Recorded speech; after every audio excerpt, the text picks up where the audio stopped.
Basahin po ninyo kung merong Hindi coordinates po doon. natin Wala po. sinabing doon po makikita ang coordinates. Ang sinabi po natin ay nakadefine doon ang ating ang West Philippine Sea. Dinefine nga po, Mr. President, na pinag-uusapan, paano maitatala nga po sa mapa? Ayaw po nating itala sa mapa, Mr. President. Yun lang po ang punto eh. Binabanggit kasi natin at sa batas natin, ni-require po ang NAMRIA at ni-require din ng DFA na mag-submit ng mapa hanggang ngayon. 12 years na po nakararaan. Ba't hindi po natin maitala? Kung hindi po tayo magsasubmit ng mapa, saan po kukunin ang coordinates? Yun lamang po ang paraan para po yung ating pinapangarap, pinapanaginip na West Philippine Sea, mailagay naman po sa mapa. Yun po ang pinakamaganda. At pagkatapos nating mailagay sa mapa, ay lalakas po lahat ang ating paninindigan dahil nakalagay na po sa mapa eh. UNCLOS ang basehan ng ating pagkapanalo. Walang pinag-uusapang meets and bounds sa usapin po nung determination ng ating exclusive economic zone, Mr. President. Sana po, kung maintindihan ng ating butihing senador yun, hindi tayo magkakaroon ng ganitong hindi pagkakaunawaan. Mr. President, hindi po ganun. Wala pong nasusupersede dito. Yung 12064, nire-enforce nga po eh. Pati yung Presidential Decree 1596. Basahin po ninyo lahat para magkaintindihan tayo ng lubusan. May we recognize our distinguished colleague, Senator Kiko Pangilinan, and to interpolate our distinguished colleague, Senator Rodante Marcoleta. Senator Francis Pangilinan is recognized to continue sponsoring the measure and to continue the interpellation. Senator Rodante Marcoleta is recognized. Thank you, Mr. President. We are ready to respond to the questions to be raised by our kabalen, Senator Dante Marcoleta. Thank you, Mr. President. And thank you to the good senator from the province of Tarlac and Quezon City. Mr. Pampanga, President. Mr. President. Oh, Pampanga and Quezon Quezon City. I'm sorry for that. Mr. President, may I begin my interpellation by a short manifestation or rejoinder for that matter, considering that my interpellation was cut short yesterday. May I proceed, Mr. President? Mr. President, my interpellation yesterday was not intended to weaken our national position on our sovereignty, on our sovereign rights, but to strengthen it through clarity. Because in matters of sovereignty, maritime rights, and territorial claims, precision is patriotism. Ang layunin ko po dito, Mr. President, ay hindi upang ipagtanggol ang anumang banyagang interes, katulad ng China, kundi para patatagin at linawin ang ating paninindigan bilang isang bansa, upang kahit karaniwang mamamayan ay lubos na maintindihan ang sitwasyon, lalo na sa West Philippine Sea. Dahil ang pagtatanggol sa bayan ay nagsisimula sa pag-unawa at katotohanan. The purpose of my questions yesterday, Mr. President, was to point out gaps in our understanding and knowledge of the West Philippine Sea, in that there are key aspects that the arbitral award did not resolve, and that our laws from PD 1596 to RA 9522 and RA 1264 did not address.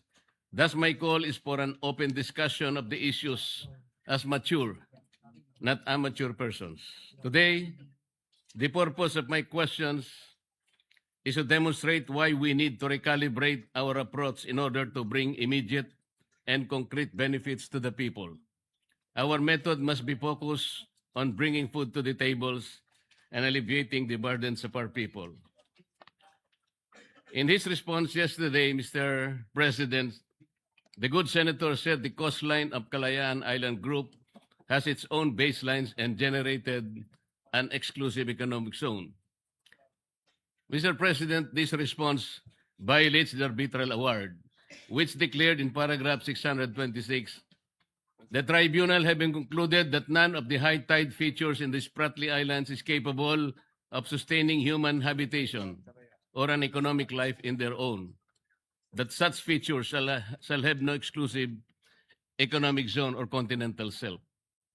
Kaya po walang feature sa Kalayaan Island Group, Mr. President, that will be able to generate an exclusive economic zone of its own. Again, in his response yesterday, Mr. President, Senator Pangilinan said there is no need to define the metes and bounds of the West Philippine Sea because this was already settled by the arbitral award. He also said that the arbitral award already determined what the West Philippine Sea is. He also said that the coordinates of the West Philippine Sea can be found in Administrative Order number 29 and Republic Act number 12064. This is not right, Mr. President. The arbitral award ruled on the exclusive economic zone, not the West Philippine Sea. These are two different matters, Mr. President. There are features of the Kalayaan Island Group, such as the Pagasa Island and Parola Island, that are outside this exclusive economic zone. The distance of these features are fixed, Mr. President. The arbitral award did not move their location inside the Philippines.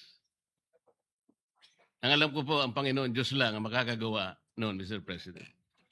In saying also, Mr. President, that we should just implement the arbitral award without asking questions will mean that Senator Pangilinan will be content with just the EEZ. Kapag ka nagkaganon, Mr. President, we will be abandoning Pag-asa, Parola, Kota, and Lankian features, given that these are outside the exclusive economic zone.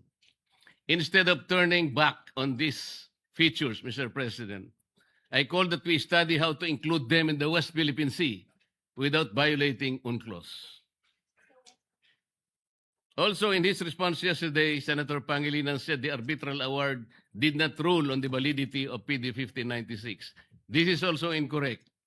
It will be read on paragraphs 573 to 576 that the Spratly Islands can constitute, it ruled on the issue of whether any claimant on the Spratly Islands can constitute it into an offshore archipelago by drawing archipelagic baselines to straight baselines around it. Sabi po ng tribunal, Mr. President, China has no right to do so.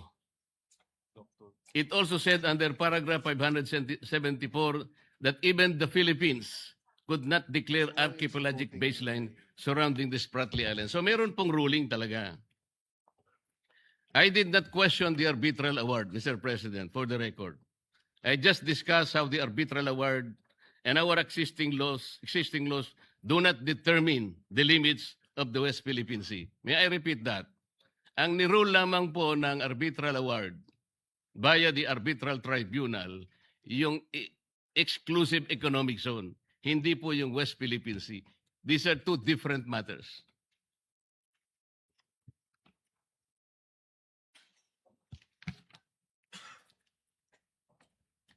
In his response yesterday, Mr. President, Senator Pangilinan quoted the figure 500,000 square kilometers from Justice Carpio's book.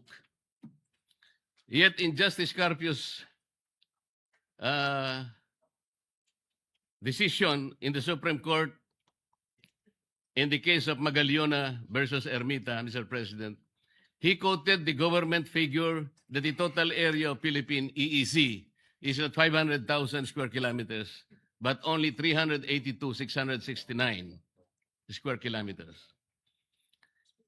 If in his book, Justice Carpio included the Philippine rice in his computation, that is also questionable. Para kasing ang nangyari, parang sinama po nila yung Philippine rice. Nobody can claim the waters above Philippine rice. Bullet points lang. Those are high seas, Mr. President. Nobody can claim Philippine rice. This is not a territory. As the Philippines cannot claim them, neither China can. What the Philippine applied and registered for is the exclusive right to exploit the Philippine rice, Mr. President. The only way for China to grab the right is to apply and register with the United Nations. China did not oppose our application in the Philippine rice. It has not applied for that right until now, Mr. President.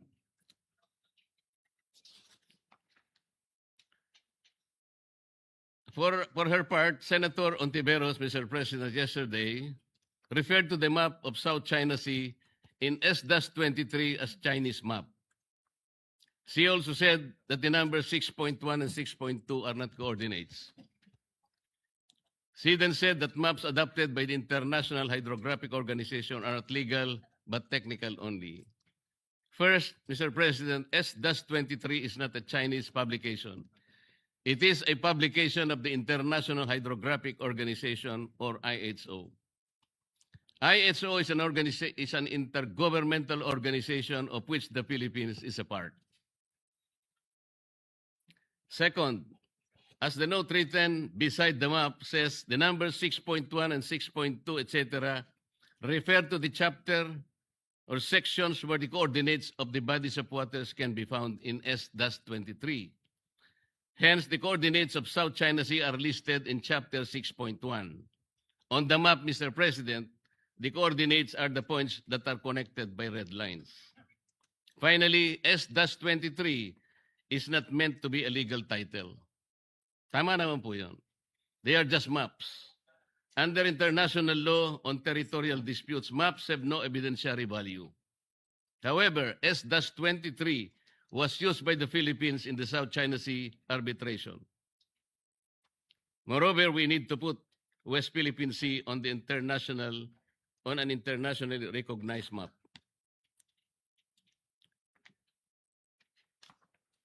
Let me begin now, Mr. President, by showing two maps. Pwedeng pakilagay yung first map.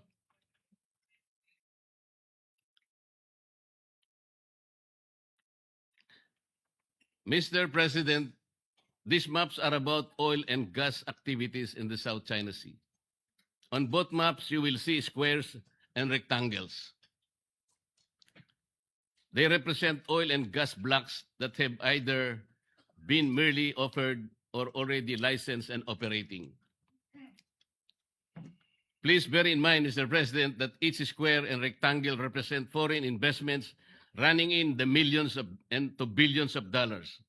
Moreover, basins with oil and gas are found on the coastal and central areas. Finally, China and Vietnam have exchanged gunfire, suffered casualties, blasted each other with water cannons, cut cables, rammed vehicles, and so on and so forth. China and Malaysia had a naval standoff.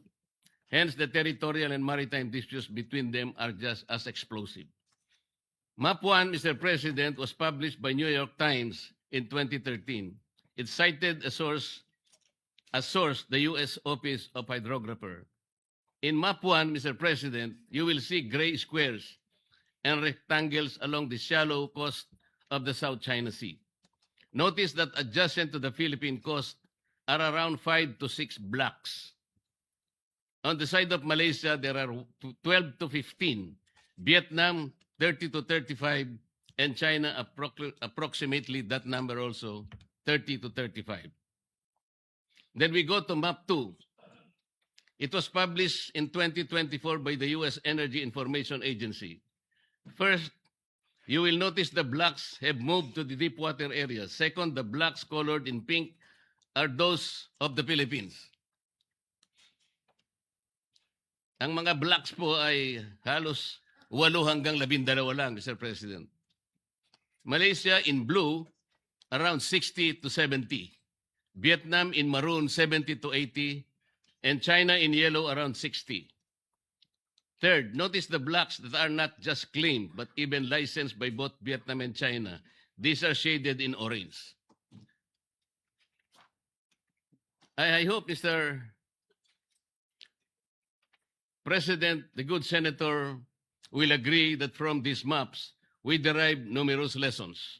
First, despite the arbitral award, oil and gas activities on the Philippine side have stagnated. 6 to 8 lang.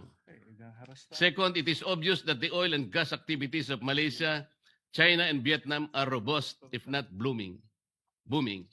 Third, the licensing overlaps are being managed by experts at the enterprise and state levels. Hence, we hear about flare-ups between China and Vietnam, but they do not escalate. In fact, some of the overlapping blocks are operated by one international petroleum corporation. Fourth, even as their past relations are violent and the present relations are also tense because of the conflicting claims to Spratly Islands and Paracel, they engage in joint exploration and development, Mr. President. Fifth, Vietnam and Malaysia are cooperating and progressing with China. Nobody can accuse them of being pro-China. May I ask the Senator if we would agree that based on these maps, Vietnam, China, and Malaysia are succeeding in oil and gas exploration, but our exploration in our part of the world have stagnated. Would you agree, Your Honor? Well, there are several other factors for the reason why the area is underdeveloped, and the areas of Malaysia, Vietnam are developed apart from the conflict with China. In fact, just 2 weeks ago, there has been a discovery of natural gas deposits in the Malampaya area. So there are many factors. It is not just the conflict with China that is a reason as to why we are unable to develop our own area in the West Philippine Sea, Mr. President. But it is very clear, notwithstanding those factors, these maps indicate that we are really behind in oil exploration and gas in the South China Sea. Well, we're behind in many other aspects, Mr. President, not just oil and gas. We're behind in agriculture, we're behind in tourism, we're behind in energy generation, etc. So I wouldn't be as simplistic as to say because of the underdevelopment of the West Philippine Sea, it's because of our conflict with China, Mr. President. Yes, Mr. President, I hope the Honorable Senator will also agree that there is something effective in the management of relations among China, Vietnam, and Malaysia, and more importantly, their methods of bringing immediate and concrete benefits to their peoples, as shown by these maps, isn't it? Well, again, I will say yes, up to a certain extent. Perhaps they are managing their relations with China better, but I will not concede that because of our lack of managing our relations with China compared to our neighbors has led to this state of underdevelopment, Mr. But considering, Mr. President, that we have been left behind, so behind, as a matter of fact. As I have said, we have been left behind in agriculture. Is that the fault of China?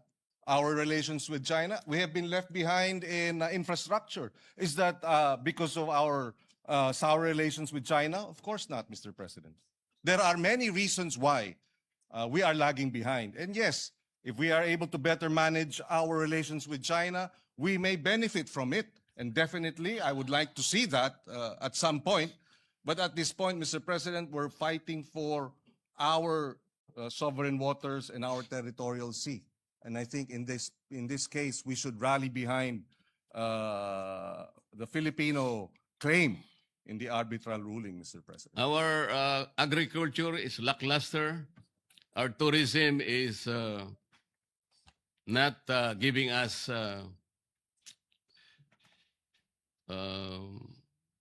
good statistics. Manufacturing is down. These are local problems, Mr. President. And we have only ourselves to blame why we are not doing good in these areas. But we're talking here of the South China Sea. We're comparing how, despite the tensions, the hostilities between countries like Vietnam and Malaysia, but they are able to manage their relationships. There must be something wrong with how people, like, with all due respect, Commodore Tariela, who managed and broadcast our dispute in the South China Sea. Perhaps because they do not have a loud mouth in their midst. Tayo meron ang dami. Whereas, what we have been doing for years is not working. Kagaya po ng pinakikita ng mga mapa na yan in the South China Sea. We have to sit down. Talk rather than imbes na magpatutsadahan po. Wala pong nangyayari. Ito po yung naging bunga kung bakit po tayo biglang nawala sa ere. I know that being bombastic, Tariela earns him likes and makes him probably feel like a rock star, Mr. President. I know national anger sells newspapers. I know mindless patriotism wins accolades. But in reality, as the map show, Mr. President, we are all losing out and are being left behind. The way forward, Mr. President, is open discussion. The starting point is respect for each other's views and the views of our opposing claimants, be it China, Vietnam, Malaysia, etc. The draft resolution, with all due respect, is not the right start, Mr. President. Mr. President, if I may just point out, the matter of Commodore Torriela, whether we agree to his statements or not, is one issue.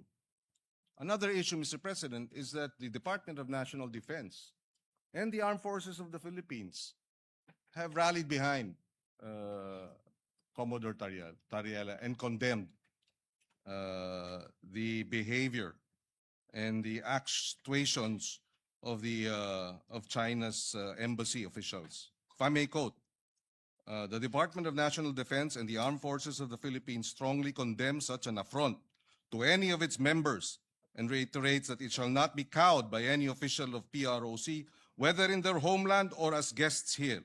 And we shall continue to speak against their lies and malign actions when such are committed. That is our Department of National Defense. That is our Armed Forces of the Philippines, Mr. President. The very least that we should do as a Senate is rally behind our Department of National Defense and our men in uniform who risk their very lives to defend the West Philippine Sea, Mr. President. So the actuations of Commodore Torriela may find discomfort with some of our colleagues, and we will respect that. But our defense establishment and our armed forces have spoken. And I believe senators must rally behind and defend and support our defense establishment in view of the aggression and the of China in our sovereign waters and our exclusive economic zone, as well as our continental shelf, Mr. President. I will go to that point, Mr. President. But we can also draw lessons from the experiences in the Philippine Sea. In 2008, Malaysia and Indonesia had a naval standoff when Indonesia found oil and gas in Ambalat Field and Ambalat East, and Malaysia offered the same areas as Block, ND6 and ND7. To de-escalate, they agreed to a moratorium in 2009. Last year, their national petroleum corporations agreed on a joint exploration and development. We ourselves are experiencing in cooperation in the Philippine Sea. Let me show another map. This is the last map, Mr. President.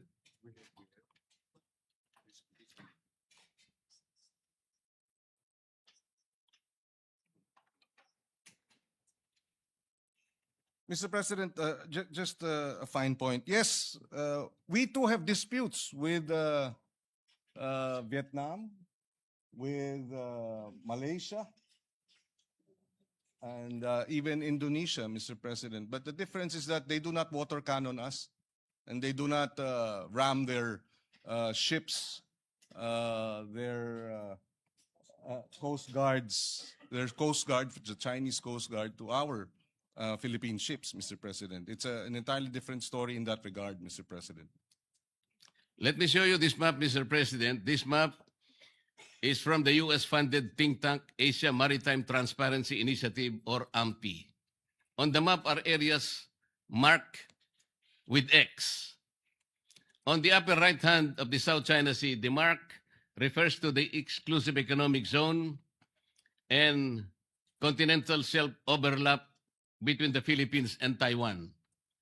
we have a fisheries and law enforcement agreement there. On the lower left hand, Mr. President, the mark represents the dispute over extended continental shelf between Philippines, Malaysia, and Vietnam. We are in discussion with Vietnam now. On the bottom corner are disputes over Sabah and the territorial sea and contiguous zones it generates. In Sulu Sea and Celebes Sea, we have a tri-point with Malaysia and Indonesia, and the same in the Philippines with Indonesia, Palau, Japan, and Taiwan, emanating from Pratas Island. However, this map will demonstrate to us, Mr. President, the complex territorial and maritime disputes facing the Philippines. Malaysia is in the Sulu Sea and Celebes Sea, with Indonesia over continental shelf in the Celebes Sea, with Palau and Japan, Ryukyu Islands in the Philippine Sea, with Taiwan in the Basi Channel, with China, Malaysia, and Vietnam in the South China Sea, and with China, Taiwan in the South China Sea over the maritime zones generated by Pratas Islands. We must be doing something right in the management of this dispute, Mr. President. Yes, we are. And Yun nga po, kaya and- po and pinipilit kong ipaliwanag na bakit dito sa mga areang ito ay nagagawa po nating i-manage ang hindi natin pagkakaunawaan. Ang sabi po nyo kanina, because they are not water cannoning us. they are also not aggressive. They are not coercive, and therefore there will be no escalation. The aggression of China is primarily the reason why tensions in the disputed areas have risen over time. We have in fact filed 245 protests against China's incursion and illegal activities in our exclusive economic zone since 2022, Mr. President. We also exercise diplomacy. We recognize, and that's precisely why we brought the matter to the tribunal. We recognize that China is a power, economic power, and an emerging military power. And what do small nations like us have? We have the rule of law, international law, and that's why we brought this matter to the International Arbitral Tribunal, Mr. President. We are not the problem here, Mr. President. It is China, the aggression of China that is the problem here. Mr. President, si Commodore Tariela po ba ginawan ng caricatures or effigy yung mga heads of state ng Vietnam, ng Malaysia, at iba pang karatig bansa? Hindi kailangan, Mr. President, dahil wala naman silang pag-water cannon sa atin. Hindi naman po nila sinasagasaan ng ating mga mangingisda o inaaresto. Hindi na naman nila, yun na nga, binabangga, wino-water cannon. Yung may aksidente pa na kung saan yung Chinese vessel ay iniwanan ang 22 mga mangingisda natin. At sino ang sumalba sa kanila? Vietnam ang sumalba sa kanila. So bakit tayo makikipagpalitan ng maanghang na salita sa mga meron tayong sabihin na nating maritime disputes na hindi naman tayo inaapi at binabalahura at binabastos, Mr. President. Mr. President, hindi lang po si Commodore Tariela for the record. Pati ang ating Senate President, matapos nung binanggit yung persona ng grata, nagsalita ng baluktot, Mr. President. So sana maintindihan natin, hindi lang ito usupin ni Commodore Tariela. Hindi lang ito usupin ng mga senador o kaya mga kongresistang binabastos nila. Usupin ito ng Pilipinas na ipaglalaban natin ang atin at dapat magkaisa tayo, Mr. President. Pare-pareho po tayo sa posisyon na yun, Mr. President. Ang sinasabi ko lang, kailangan bang magkapatutsadahan ng walang katapusan? Ang pag-init po ng sitwasyon ay hindi po nakakabuti sa ating dalawang bansa. Walang katapusan na patutsadahan. Paano po natin kakalmahin? O halimbawa, paano natin papatay ng sunog sa isang bagay na susunog?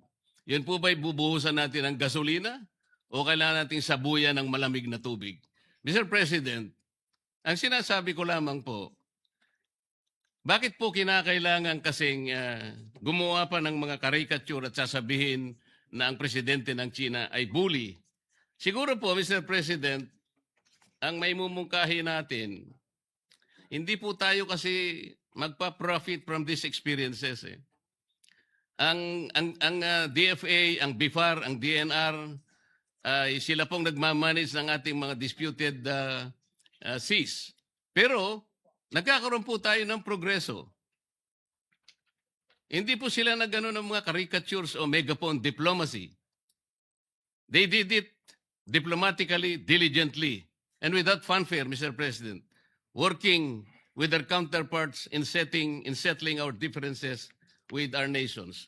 Ang sabi po kasi ninyo, Mr. President, Your Honor, na wala pong anumang ginawa ang ating mga maliban sa China, ang Vietnam o kaya yung ibang bansa ay walang nagawa. Nakalimutan po ba ninyo, Mr. President, in the context of our maritime disputes, we have shot and killed 2 Vietnamese fishermen in 2017 and 1 Taiwanese fisherman in 2013.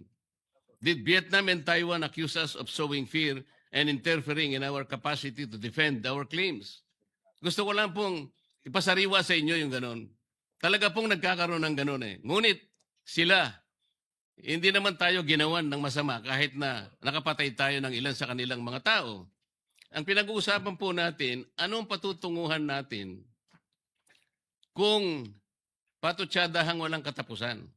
Mr. President, if I may, the incidents mentioned by the good senator from Tarlac are isolated incidents from Vietnam and Taiwan. These are isolated incidents. This is not in the same realm as China's 24/7 acts. 365 days a year, 24 hours a day, 7 days a week, incursion and threatening.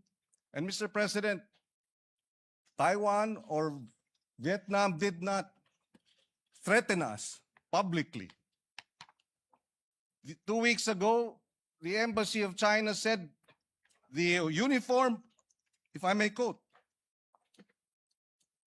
a word of advice to relevant individuals in the Philippines, immediately stop making provocations and stop confusing right and wrong, or they will pay the price for what they did. Embassy officials sa Pilipinas, tinatakot tayo. Tama ba yun? So again, Mr. President, yes, we have had these incidents with Vietnam. Oo, meron tayong naging insidente sa Taiwan, pero isolated incidents. In fact, yung sa Taiwan, iisa lamang ata sa loob ng 20 taon. Yung sa Vietnam ata, iisa rin lang siguro sa 10 taon. Hindi iba. Sa China, araw-araw tayong hinaharas, araw-araw tayong nandyan, nagtayo na nga ng kanilang airport, artificial islands, lantaran, Mr. President. So, apples and oranges ang pinag-uusapan yung insidente natin with our neighbors like Vietnam and Taiwan compared to China. Ibang-iba po. Isolated or otherwise, Mr. President, nakapatay tayo ng kanilang tauhan. Ilan po ba ang pinatay ng China sa atin? Meron po ba? Well, Mr. President, may naputulan ng hinlalaki. At yung 22 sinagasaan ng Chinese vessel at iniwanang mamatay, kung hindi sinalba ng Vietnamese fishermen, namatay na yung mga yun. So, Ilan po ba, Mr. President, ang sinalba ng China kamakailan? 17 Filipinos. 17 fishermen. at Ano po ang nagpapasalamat ginawa tayo. ni Commodore Tariela? At He was very nagpapasalamat tayo. condescending, Mr. President. Imbes na pasalamatan niya ng buong puso sapagkat 17 mga kababayan natin ang naisalba. Yung kanyang pagpapasalamat na ginawa is condescending, Mr. President. Uulitin Let ko. me suppose that the embassy that is challenging your position, Mr. President, is questioning your knowledge. What if the Vietnamese or Malaysian, what if China tells the Philippine embassy in Beijing not to post or publish views that contradict the international law opinions of Chinese officials? Would that be acceptable to the Philippines? I'm sorry, Mr. President. I beg your indulgence. You are saying that if Vietnam publishes, sorry, I missed No, the what last. if China tells the Philippine Embassy in Beijing not to post or publish views that contradict the international law opinions of Chinese officials? Would that be acceptable to the Philippines? Halimbawa lang, sinabihan yung ating embahada doon. Huwag kayong magpapublish Yes, ng mga well, views. Well, Mr. President, that's their country. They will do what they will do. They will, in fact, there is no freedom of the press in China, Mr. President. So, if the government does that, then we will have to respect their position because we are merely guests in China, just as they are merely guests in the Philippines, Mr. President. I would disagree, Mr. President. That will be unacceptable to me. Another question. The Philippine Embassy in Beijing assists the Philippine Coast Guard and DND in monitoring Chinese vessels in the West Philippine Sea. Have you heard China complain that this essential work of the Philippine Embassy interferes with Chinese internal affairs? Mr. President, whether they complain or not, they're already in our exclusive economic zone. I'm sorry, but I'm trying to understand the position of the good gentleman in his defense of China and their position. I am not defending China, Mr. President. I said, sinabi ko na kanina, ang ating discussion ngayon is not in defense of any other countries. We are defending Philippine interest. Ang pangyayari lang, kailangan nating linawin, ano ba talagang pinagtatanggol natin? Kung hindi po tayo nakatitiyak kung anong area ang pinagtatanggol natin, hindi po malinaw. Pati paggasta natin ng budget, kung alin ang dedepensahan natin. Yun lang ang punto rito eh. At pinaliliwanag ko kanina pa sa magitan ng mga mapa, hindi po nagkakaroon ng positibong resulta sa ating bansa, yung pagbabangayan. Nakita na po natin the South China Sea is rich in mineral deposits, in oil and gas. Nauhuli na po tayo dahil patutsadahan ng patutsadahan. Bakit nagawa po ng ibang bansa? Bakit hindi po natin magawa? Dahil nga po sa walang katapusang patutsada. Tingnan po natin ang West Philippine Sea, Mr. President. Ang sabi po natin, wala pa po kasi sa mapa. Bakit po wala sa mapa, Mr. President? Kasi po hindi ginagawa ng ating mga ahensya ang dapat gawin. Ang sabi po kasi sa Administrative Order number 29, which was issued on September 5, 2012, more than a decade ago. Sabi po sa Section 3 ng Administrative Order 29, the National Mapping and Resource Information Authority, NAMRIA, shall produce and publish charts and maps of the Philippines reflecting the West Philippine Sea in accordance with this order. And finally, on November 8, 2024, the National Mapping and Resource Information NAMRIA committed to release a new Philippine map that includes the West Philippine Sea. But up to now, regrettably, Mr. President, this remains unfulfilled. Bakit hanggang ngayon ay wala pa ring mapa? What specific obstacles have prevented the production and publication of this map for over 10 years? Does NAMRIA dispute that Section 3 uses the word shall indicating mandatory and not a discretionary duty? Mr. President, kung wala po tayong mapa na maibibigay sa IHO at madideposit sa United Nations, hindi po kailanman uusad ang ating itinataguyod na sana mailagay sa mapa ng mundo ang West Philippine Sea. Mr. Bakit President, hindi po natin, Mr. President, paano po natin may pagtatanggol ang teritoryo kung wala tayong malinaw na mapa, Mr. President? Mr. President, nabanggit na natin ito kahapon. Bumabalik tayo ulit doon sa usapin na ito. Pero babanggitin ko ulit, Mr. President.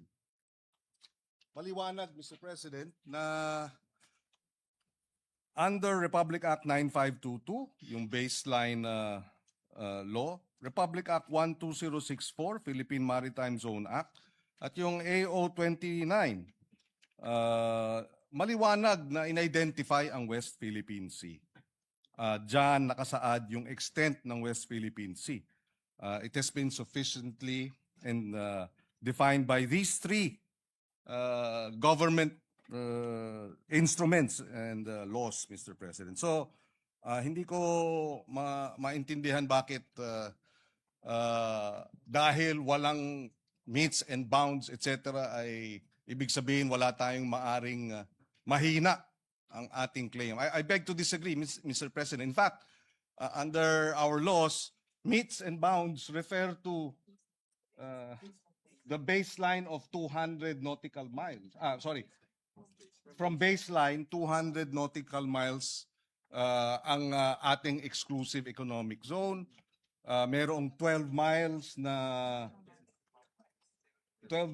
territorial sea, 24 miles contiguous zone, and so forth. Yun ang UNCLOS, Mr. President. Kaya hindi ko naintindihan bakit pinipilit itong pag-define ng meets and bounds ng West Philippine Sea kung na-define na. Besides, Mr. President, ayon sa UNCLOS, yung purpose ng pag-submit when UNCLOS obliges states to show the coordinates of maritime zones and submit and deposit the same, it is only for the purpose of publication and information. And it is made a condition, it is not made a condition sine qua non for entitlement. This is, Mr. President, UNCLOS Article 16, 75, and 84. So, hindi ibig sabihin dahil hindi natin nasasamite sa UNCLOS, gaya ng nabanggit ng ating butihing senador, na wala na tayong kapangyarihan o lakas o basehan para ipaglaban yung West Philippine Sea, Mr. President. It is only for purposes of publication and information. Mr. President, ang laki po talaga ng hindi natin pagkakaunawaan sa bahaging ito. I am not questioning What is this? the extent of the exclusive economic zone. This is 200 nautical miles from the baseline.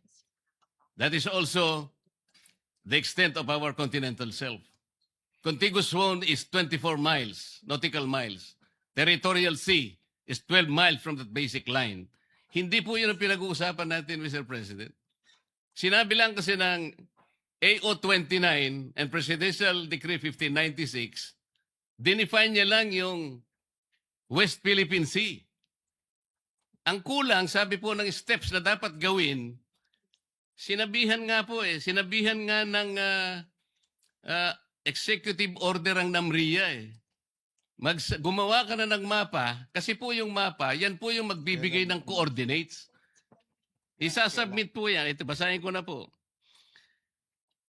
Section 4 of Administrative Order 29, Series of 2012, requires relevant government agencies such as DFA, kasama na po yung DFA, not only to deposit with the United Nations Secretary General the country's official map reflecting the West Philippine Sea, but also notify international bodies such as the International Hydrographic Organization of the same. Ayun po, Section 20, Section 4. Kung hindi po tayo magsasubmit ng mapa, saan po kukunin ang coordinates? Yun lamang po ang paraan para po yung ating pinapangarap, pinapanaginip na West Philippine Sea, mailagay naman po sa mapa.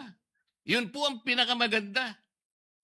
At pagkatapos nating mailagay sa mapa, ay lalakas po lahat ang ating paninindigan dahil nakalagay na po sa mapa .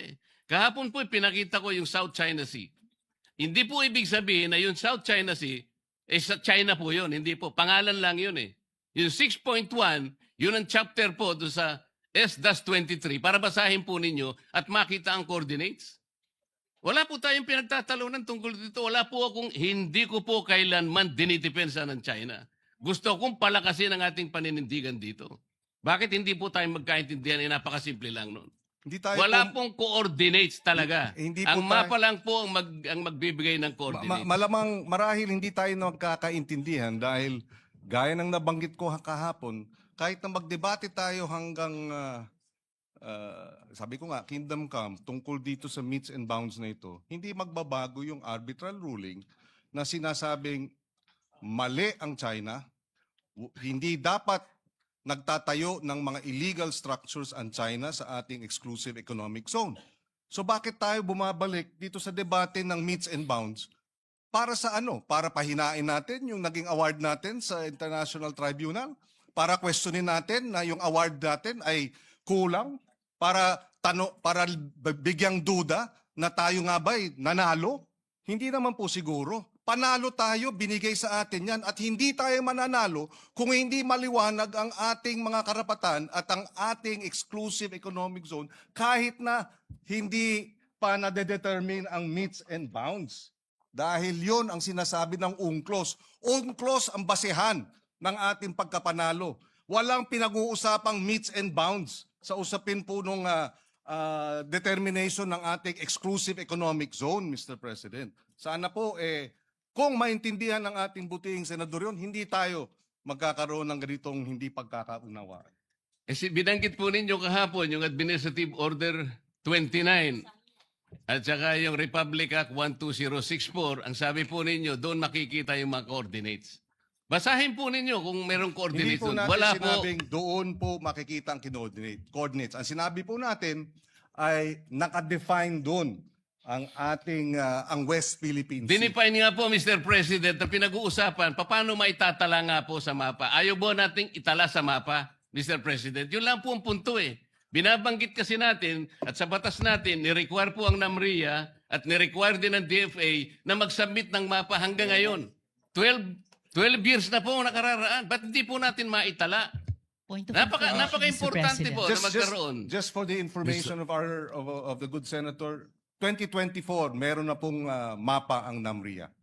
So hindi totoong wala pang Ang sinasabi ko po, Mr. President, hindi po sinasubmit sa mga kinaukulang dapat hindi po ang ipag-submit. sinabi po ninyo wala pang mapa. Ay, iba po yung hindi sinasubmit. Kahit na may mapa po, kung hindi nyo sinasubmit, hindi rin po tayo Pero magtatagumpay sa correction ating lang po. paninindigan na maitala natin po sa pandaigdigan talaan ng mga dagat ang West Philippine. Hindi po ba importante sa inyo na maitala natin ang West Philippine Sea? Mr. Senator, Point of information, Mr. with the President. indulgence of Senator Pangilinan, Senator Risa Ontiveros, you're recognized. Salamat po, Mr. President. Tama po si Senator Pangilinan. Ang totoo po, dun sa mapang itinatanong ng mabuting Ginoo, NAMRIA has prepared the maps anchored on the newly signed Philippine Maritime Zones Act and Philippine Archipelagic Sea Lanes Act and complying with UNCLOS and is awaiting the final implementing rules and regulations for publication. So nandun na po, Mr. President, ang mapa. Salamat po, Mr. If I President. may likewise add, Mr. President, ito ay the information relayed to us by Dr. J. Batumbakal. He's the director of the UP Law Center, Institute for Maritime Affairs and the Law of the Seas. And he says, and I quote, when UNCLOS obliges states to show the coordinates of a maritime zone on charts of appropriate scale and to deposit them with the UN Secretary General, Article 16, 75, and 84, it is only for purposes of publication and information and is not made a condition sine qua non for entitlement to the maritime zone concerned.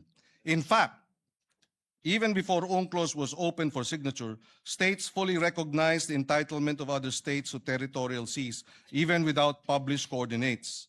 Deposits of charts containing the coordinates of the UN does not create any legal effect and does not imply approval by the UN. The UN is not a register of deeds for maritime zones of states. The absence of legal effect of deposit is clearly provided for even in the UN website. So yung ang inaalala ng ating ginoong Senador Marcoleta ay hindi nakakadagdag ng legal entitlement ang pagdeposito sa UN Secretary General under Articles 16, 75, and 84 of the UNCLOS.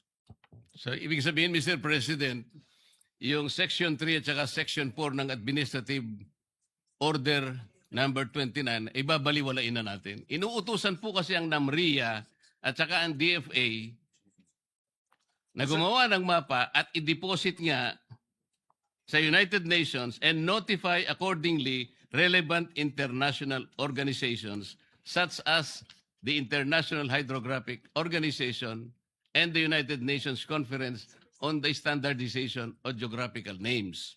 Hindi po importante sa atin yung Administrative Order number 29. Yung Administrative Order number 29, Mr. President, ay 2012. Yung Republic Act 12064, yung Philippine Maritime Zones Act, ay 2024. So superseded na yung binabanggit na provision ng RA 12064. Mr. President, hindi po ganun. Wala pong nasusupersede dito. Yung 12064, nire-enforce nga po eh. Pati yung Presidential Decree 1596. Basahin po ninyo lahat para magkaintindihan tayo ng lubusan.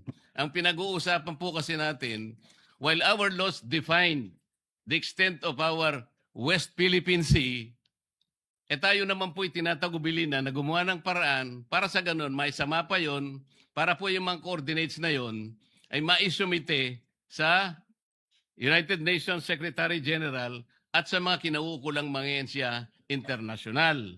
Yun po kasi ang sinabi ng mga batas natin. Sapagkat, alinman sa batas natin, walang sinasaad na coordinates. Ang coordinates po, ang gagawa po niya NAMRIA. At yan po ay base sa mapa na kanilang gagawin. Yun lamang po ang punto, Mr. President. Wala yatang masyadong dapat na pagdebatihan sa puntong yun. Sapagkat ako, kayo, Mr. President, and the good Senator, gusto rin natin talagang ipaglaban ang tsaga ng atin. Mas maganda kasing ilaban ito kung malinaw na nasa mapa tayo ng pandaigdigang talaan ng mga dagat. That is the whole point, Mr. President. We note, Mr. President, the concern, and I agree with him in that regard, that it would be better for us if we do have those coordinates, but it does not in any way diminish what we are entitled to under the arbitral ruling, Mr. President. So, Whether mga konting tanong na lang, Mr. President. With your indulgence. Yes, please. I'm more than willing to the gentleman from Tarlac and Pampanga, Mr. President. In your sponsorship,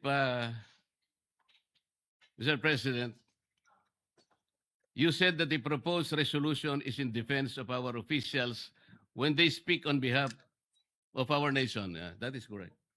Yes, Mr. President.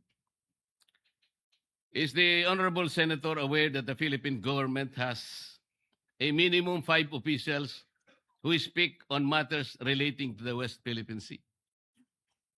I believe so. You have the DFA, you have the DND, you have, in fact, the more, for me, if you ask me, this is the indicator of a vibrant democracy, Mr. President. But yes, there are about 5, maybe more, even senators and congressmen are likewise speaking on the matter. To be more accurate, Mr. President, Commodore Tariela is the spokesperson of PCG. Assistant Director General Cornelio Valencia Jr., National Security Council. Rear Admiral Joy Vincent Trinidad, Army. Retired Vice Admiral Alexander Lopez, NMC. Consul General Angelica Escalona, DFA. And Nazario Briguera Bifar. They all speak to the public about the West Philippine Sea. Pero, Mr. President, bukod po kay Commodore Tariela, sila po ba ay nagpupunta sa mga eskwelahan at nagdi-discuss at sinasabi na bully ang presidente ng China? Ito lang ang punto eh. Meron pang kalakip na mga caricatures portraying their leader in a very negative and I would say embarrassing presentation. Well, Mr. President,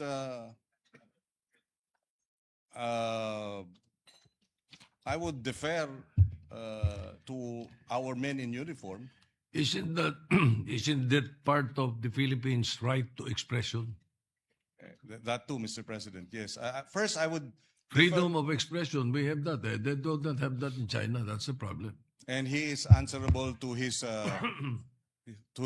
superior officer And the DND and the armed forces have already issued a public statement in support of their men in uniform when they speak on the issue, because precisely the bullying, in fact, the DND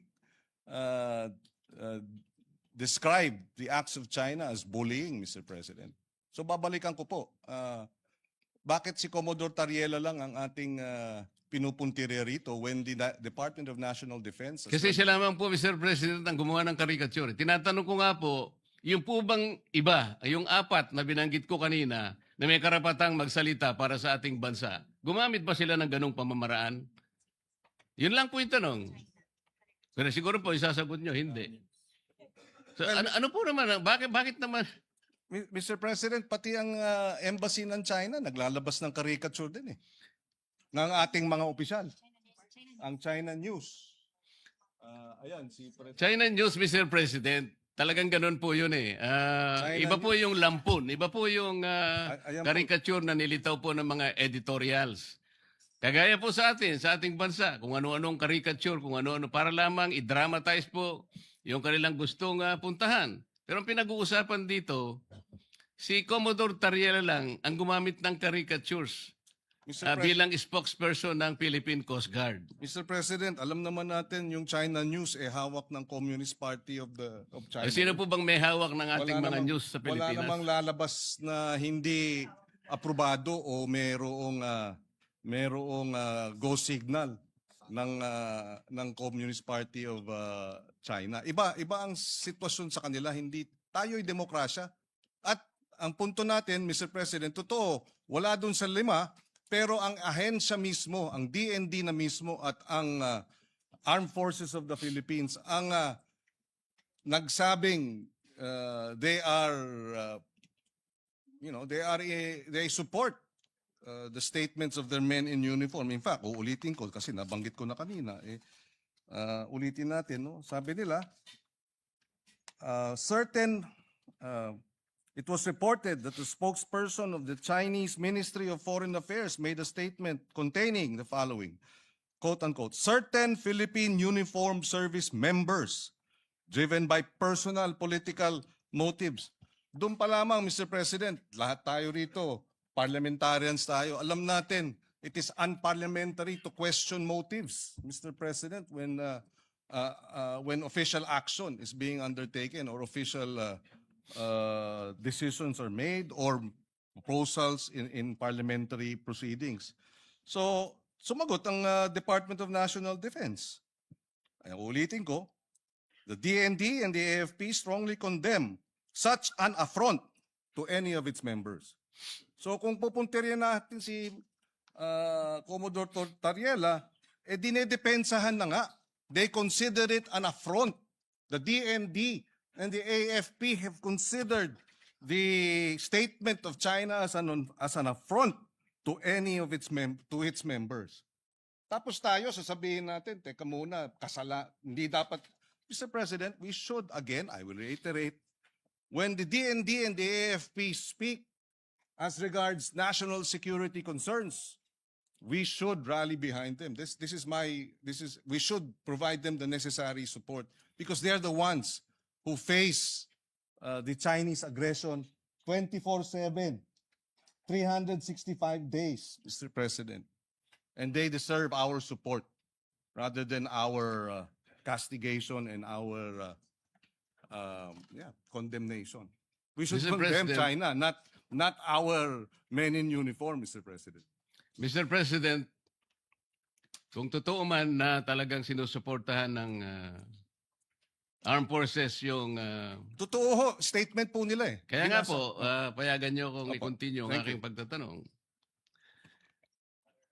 Yung pong lahat ng cabinet members po, cabinet secretaries, they're alter ego of the president. Kung halimbawa po nagsalita na ang presidente, magsasalita po ba sila inconsistent with the statement of the president?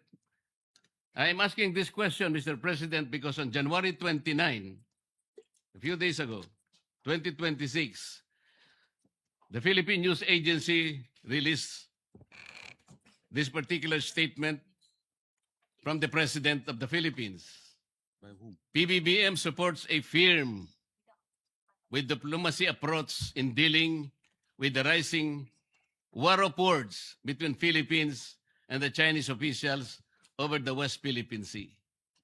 Pag pinag-uusapan po natin diplomacy, tama po ba yung ginagawa ni... Ako po, sinasabi ko lang, nagsalita na po ang Pangulo eh. Firm with diplomacy. Alam po kasi ng Pangulo natin, Mr. President, walang kapupuntahan yung patut sa dahan. Meron po akong record ng mga patut sa dahan, Mr. President, from January 1 hanggang kahapon. Ito po, January 1, nanggaling po sa ating iginagalang na senador. January 9, galing po ay Commodore Tariela. January 10, Tariela na naman. January 12, Philippine National Maritime Council. January 13, Representative De Lima. January 15, Commodore Tariela. January 14 and 15, Commodore Tariela. January 16, Tariela pa rin. January 16, Representative Shell Jokno of the House of Representatives. January 17, National Maritime Council. January 19, Akbayan Party List. January 20, Senator Ontiveros posting on her FB. January 22, Tariela na naman.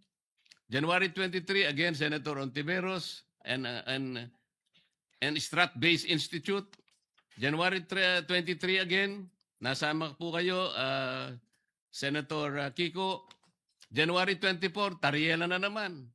Napakarami po, tatlo yung kay Tariela on January 24. January 25, Senator Erwin Tulfo. January 26, si Tariela na naman po. January 27, si Tariela na naman po. Sa tuwing ganito ang ginagawa natin, sagot ng sagot po ang Chinese Embassy. So wala na pong katapusan na pag-iringan at pasaringan na po ito, Mr. President. Ito po bang tagal ng pagpapatutsadahan na to, Mr. President? Nakakahuli po ba tayo kahit na ilang kilong galunggong lang sa West Philippine Sea? Bumababa po ba ang presyo ng bilihin ng dahil sa patutsadahan na ito? Ito po ba'y makakatulong sa atin? Kagaya po ng pinost ko kanina, yung po bang nasusunog na gusali? Para mapatay mo yun, sasabuyan mo ba ng gasolina? O bobombahin mo ng tubig na malamig, Mr. President? Ito lamang po ang pinakapunto rito eh. Mr. President, wala po akong ginagawa para depensahan ang China. Ang ginagawa ko po para magkaisa tayo, hanapin natin ang talagang paraan, paano natin lalong palakasin ang paninindigan na ito. At magsimula tayo. Sana po, maitala natin sa lalong madaling panahon yung mapa ng West Philippine Sea. At magkaisa tayo ngayon. Ipilit natin yun. Pero kung wala pa po yun, yun nga po, puro ang tinatawag po natin ay megaphone diplomacy na hindi po nakakatulong kahit paano natin kwentahin, Mr. President. Maraming salamat po, Mr. President, at maraming salamat sa inyong panahon, good Senator. At sana'y sa mga susunod pang panahon ay makapiling natin ang mga ilang taong binanggit sa kapulungan ito para magkaroon po tayo ng kahit na seminar lang. Lalo po nating mapag-aralan kung saan tayo nang gagaling sa lahat ng panig, Mr. President. Thank you. Maraming salamat sa ating ginoong Thank you. Kabalin from Tarlac and Pampanga. We may disagree with a number of his views, but we will agree to disagree with respect. Maraming salamat, Mr. President. Thank you. I would just like to find out kung sino yung naglista at kumuha ng listahan ng mga sinasabi laban sa China na napakarami. Saan kaya galing yan? Nilista lahat ng sinasabi laban sa China kung sino man yun. Ba't hindi, no? Baka nire-report po sa Beijing. Siguro, baka Chinese Embassy siguro. Alright.